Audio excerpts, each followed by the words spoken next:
Hello everyone, আসসালামু আলাইকুম। আমার একটি নতুন ভিডিওতে আপনাদের সবাইকে স্বাগতম। আজকে আমরা কথা বলবো অ্যাক্রিলিক পেইন্টিংস নিয়ে। কিভাবে আপনি খুব সহজেই অ্যাক্রিলিক পেইন্টিংসটা শুরু করতে পারেন, সেটা নিয়েই বিস্তারিত থাকবে আমার আজকের ভিডিওতে। তো চলুন শুরু করা যাক। আজকে আমার 4টি ধাপে আমরা শিখব কীভাবে আপনি অ্যাক্রিলিক পেইন্টিং শুরু করতে পারেন। অ্যাক্রিলিক পেইন্টিংসের মূল উপাদানের মধ্যে যেটি রয়েছে সেটি হচ্ছে কালার্স।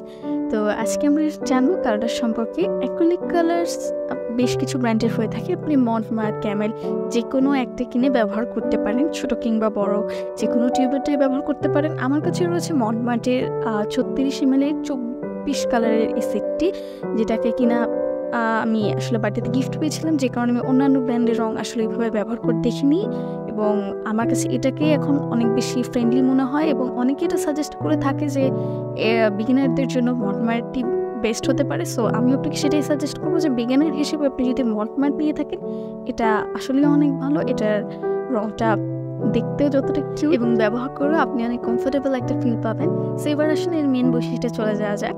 অ্যাক্রিলিক কালারটা মূলত একটু ঘন হয়ে থাকে এবং জল রঙের থেকেও আমার কাছে মনে হয়েছে যে এই কালারটা একটু ঘন এবং একটু স্ট্রং টাইপের। এবং এটা যদি একবার শুকিয়ে যায় সেক্ষেত্রে এটা অনেকটা প্লাস্টিকের মতো হয়ে আসে এবং তখন সেটাকে এরকম টেনে তোলা যায়। এবং দেখতে পাচ্ছেন আমার হাতে আমি রং নিয়ে নিয়েছি এবং দেখেন কিছুক্ষণ পর এটা শুকানোর পর এটাকে জাস্ট একটু ঘষে দিতেই কিন্তু এটা উঠে চলে আসছে। এবং এইটাকে এখন যদি আমি পানি কিংবা মিডিয়ামও এর সাথে ব্যবহার করি, এটাকে কিন্তু আর অ্যাক্টিভেট করা যাবে না। যেমন আমার কালার প্লেটটাতে দেখতে পাচ্ছেন যে রঙগুলো সব শুকিয়ে গেছে, এবং এখন এটাকে পানি কিংবা যদি আমি মিডিয়ামও ব্যবহার করে থাকি সেক্ষেত্রে রঙটা কিন্তু আর রিনিউ করা যাবে না বা অ্যাক্টিভেট করা যাবে না। এটা এখন জাস্ট ঘষা দিলে উঠে চলে আসবে। চলুন এবার আমরা কথা বলবো অ্যাক্রিলিক কালারটা আসলে কোন কোন কাগজ কিংবা কোথায় কোথায় ব্যবহার করা যায়। অ্যাক্রিলিক কালারটা মতো সব জায়গায় ব্যবহার করতে চাই। আপনি দেয়ালে পেন্টিং করতে চান কিংবা গ্লাস পেন্টিং কিংবা যে কোনো খাতার উপরে, ফেব্রিক্সের উপরে আপনি এটা নিয়ে কাজ করতে পারবেন, কোনো সমস্যা নেই। তবে খাতার ক্ষেত্রে এই ধরনের অ্যাক্রিলিক পেন্টিং বেসড যে কোনো একটা নোটবুক কিংবা খাতা ব্যবহার করতে পারেন, কারণ এটার কাগজটা একটু মোটা, আর কারণে এখানে পেন্টিংটা ভালো করে বসে এবং কাগজটা ছিঁড়ে যাবে না আপনার কিংবা নষ্ট হবে না। দেখুন আমার এই খাতায় একটা পাতার 2 পাশে আমি রং করেছি, কিন্তু দেখেন এক্ষেত্রে কিন্তু রংটাও যেরকম রয়েছে খাতাটাও কিন্তু আবার সুন্দর এখন ওরকম মোটাই রয়েছে। এবং চাইলে এই ধরনের ছোট শক্ত কাগজযুক্ত নোটবুক আপনি ব্যবহার করতে পারেন, তবে কোনো পাতলা কাগজ ব্যবহার করা যাবে না। যেমনটা ভিডিওতে দেখতে পাচ্ছেন এরকম খাতার মতো কোনো পাতলা কাগজ ব্যবহার করা যাবে না। এক্ষেত্রে কী হবে, আপনার রং করলে আপনি যেটা আঁকবেন সেখানে ওই রঙের ভাগটা ওই পাতলা কাগজটা নিতে পারবেন এবং কাগজটা ছিঁড়ে যাবে। তো সেক্ষেত্রে আপনি কার্ট্রিজ পেপার ব্যবহার করতে পারেন কিংবা এই ধরনের একটা নোটবুক ব্যবহার করলে যথেষ্ট, কিংবা আপনি ক্যানভাসেও ব্যবহার করতে পারেন। আমার আসলে এখন কোনো খালি ক্যানভাস নেই, নতুন ক্যানভাস নেই, যার কারণে আপনাকে ক্যানভাস ব্যবহার করে দেখাতে পারছি না।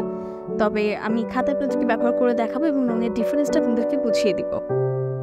এবার আমরা কথা বলবো ব্রাশ নিয়ে, যেটা আমার খুবই পছন্দের। অ্যাক্রিলিক কালার্সের মেন উপাদানের মধ্যে আরও একটা রয়েছে ব্রাশ, এবং ব্রাশের ক্ষেত্রে এ ধরনের একটা সেট আপনি কিনতে পারলে আমি বলবো এটা আপনার জন্য ভালো। সিঙ্গেল করে কিনতে গেলে আসলে সেখানে আপনার দামটা বেশি পড়বে, এবং একটা সেট কিনলে আপনি সেখানে অনেকগুলো ব্রাশ পেয়ে যাবেন। মূলত আমার এই সেটে 14টা ব্রাশ ছিল, কিন্তু এখন হচ্ছে গিয়ে 9টা ব্রাশ আছে, আমি বাকিগুলো হারিয়ে ফেলেছি। তো এক্ষেত্রে এই 9টা ব্রাশে কিন্তু বলতে গেলে পেন্টিংয়ের জন্য মানে একদম বেসিক ব্রাশ। এবং এখানেও একটা কথা আছে, অ্যাক্রিলিক কালার্সের ব্রাশগুলো কেন একটু আলাদা, কারণ যেহেতু অ্যাক্রিলিক কালারটা একটু ঘন, একটু স্ট্রং, তো সেক্ষেত্রে আপনি যদি হচ্ছে গিয়ে ব্রাশটা যদি আপনার ভালো না থাকে সেখানে রঙটা সুন্দর মতো বসবে না এবং আপনি সেটা দিয়ে কালার করে ঠিক মজা পাবেন না, দেখবেন ব্রাশটা কিছুদিন পর নষ্ট হয়ে গেছে। এবং অ্যাক্রিলিক কালার্সের ক্ষেত্রে ব্রাশগুলোকে আপনি ব্যবহারের পর, অর্থাৎ ব্যবহার বলতে একটা রং দিয়ে আপনার কালারটা শেষ করার পর সেটাকে সাথে সাথেই ধুয়ে ফেলবেন, না হলে আমার মতো এরকম কিছু কিছু ব্রাশ শক্ত হয়ে যাবে এবং পরবর্তীতে এটাকে পরিষ্কার করে এবং এটাকে পূর্বের অবস্থায় ফেরানোটা কিন্তু অনেক কঠিন। সেক্ষেত্রে আপনি তারপিন ব্যবহার করতে পারেন। আমি সেটাই করবো ভাবছি, কারণ আমার ব্রাশগুলোর অবস্থা অনেক বেশি বাজে হয়ে গেছে। তো দেখবেন যাতে প্রত্যেকবার রং করা শেষে তুলিগুলোকে খুব সুন্দর করে একবার পানিতে ভালো করে পরিষ্কার করে নেবেন, এবং যখন রং করবেন তখন পানির 2টা বটল রাখবেন। একটাতে প্রথমবারের মতো পানিতে আপনি হচ্ছে গিয়ে ব্রাশটাকে ডুবিয়ে রাখবেন, এবার সেখান থেকে উঠিয়ে আরও দ্বিতীয় পাত্র সেখানে রাখবেন, কেননা তাহলে 2বার আপনার ব্রাশটা ঠিকঠাক মতো ক্লিন হয়ে যাবে এবং এর ফলে আপনার ব্রাশটা নষ্ট হবে না এবং সুন্দরও থাকবে।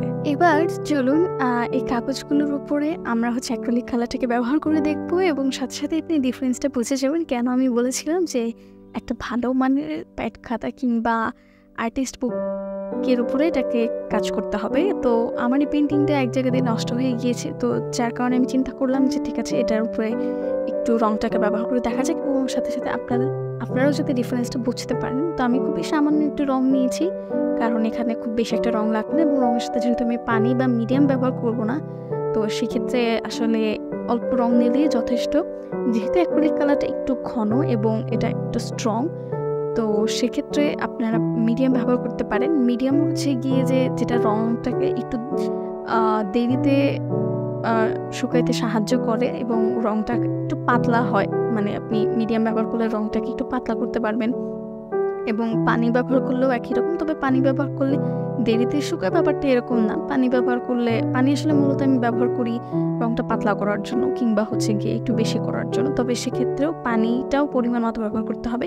দেখুন আমি আমার নোটবুকে এবং এই খাতাটায় দুইটাতেই কিন্তু হচ্ছে গিয়ে ব্যবহার করে দেখলাম, এবং খাতার পিছনে দেখতে পাচ্ছেন কাগজটা কিন্তু পাতলা হয়ে যাচ্ছে, কারণ যেহেতু কাগজটা পাতলা সেক্ষেত্রে কিন্তু হচ্ছে গিয়ে কাগজের ব্যবহার করলে ওটা নষ্ট হয়ে যাবে। এবার দেখুন আমি আমার এই রঙের সাথে একটু পানি মিশাচ্ছি, 1 ফোঁটা পানি মিশাচ্ছি, যদি একটু বেশি পড়ে গেছে পানিটা, যার কারণে কিন্তু রঙটা ছড়িয়ে গেছে। তো সেক্ষেত্রে খুবই অল্প 1 ফোঁটা থেকে 2 ফোঁটা আপনি পানি ব্যবহার করতে পারেন। এক্ষেত্রেই দেখবেন কিন্তু রঙটা খুব সুন্দর করে মিশে যাচ্ছে, এবং পানি মিডিয়াম ব্যবহার করার পর রঙটাকে ভালো মতো মিশাতে হবে, না হলে কিন্তু রঙটা ব্যবহার করতে গেলে কিন্তু আপনি দেখবেন এটা স্মুথলি পড়ছে না আপনার খাতায়।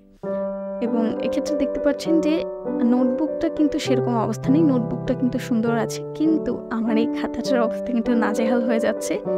এবার চলুন আপনাদেরকে এই পেন্টিং বুকটা দেখানো যাক, যে পেন্টিং বুকটাতে লাগানোর পর পেন্টিংটা কিন্তু খুব দ্রুতই শুকিয়ে যাচ্ছে, এবং এখানে কিন্তু আগে যেরকম একটা স্ক্র্যাচ পড়ানো ছিল সেটা কিন্তু আর হচ্ছে না। তো আমার রং ব্যবহার করার পর আমি এটাকে খুব সুন্দর করে ধুয়ে নিচ্ছি, এবং অফ স্ক্রিনই হচ্ছে কি আমি এটাকে খুব সুন্দর করে একটা টিস্যু দিয়ে মুছেও নিয়েছি, তাহলে ব্রাশে আর কোনো রং লেগে থাকবে না। এবার আমি আপনাদের সহজ করে বোঝানোর যে একটা পতাকাতে আপনাদের জন্য হচ্ছে গিয়ে ড্রয়িংটা করে দেখাবো, যাতে কিনা আপনারা সহজে বুঝতে পারেন। তো এর জন্য আমি লাল রঙটা নিয়ে নিচ্ছি, এবং লাল রঙটা আমার এই প্লেটের একটা সাইডে খুবই সামান্য একটু করে নিয়ে নিচ্ছি, কারণ আমার খুবই অল্প পরিমাণ রং লাগবে।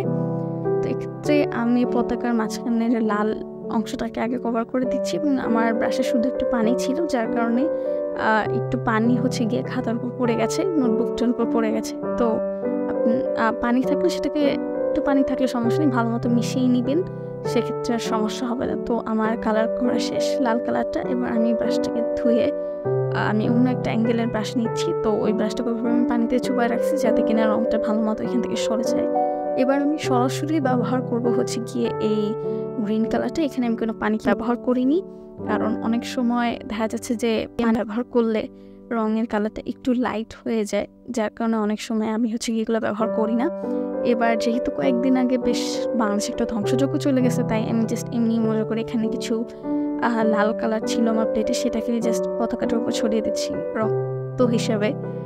তো জাস্ট আপনাদেরকে একে দেখানোর জন্য যে দেখেন এই কালারটা কতটা সুন্দর, কতটা কালারফুল এই রঙগুলো। সো এই শেষ ধাপে কথা বলবো যে আর্ট ম্যাটেরিয়ালসগুলো আপনি কোথা থেকে কিনতে পারেন। এগুলো হচ্ছে গিয়ে আপনি যারা ঢাকায় থাকে তাদের জন্য বেস্ট অপশান হচ্ছে গিয়ে নীলক্ষেতে যেহেতু অনেক দোকান আছে, এবং এখানে হচ্ছে গিয়ে আপনি একটু দামাদামি করে কম দামে কিনতে পারবেন তুলনামূলকভাবে। এছাড়াও আপনি হচ্ছে গিয়ে অনলাইন শপিং কিংবা হচ্ছে গিয়ে দারাজ থেকে কিংবা কোনো বড় স্টেশনারি দোকান থেকে বা সুপার শপ থেকে কিনতে পারবেন ইজিলি, কোনো সমস্যা নেই। যে কোনো একটা জায়গা থেকে কিনলেই হলো, জিনিসটা ভালো পড়লেই হলো।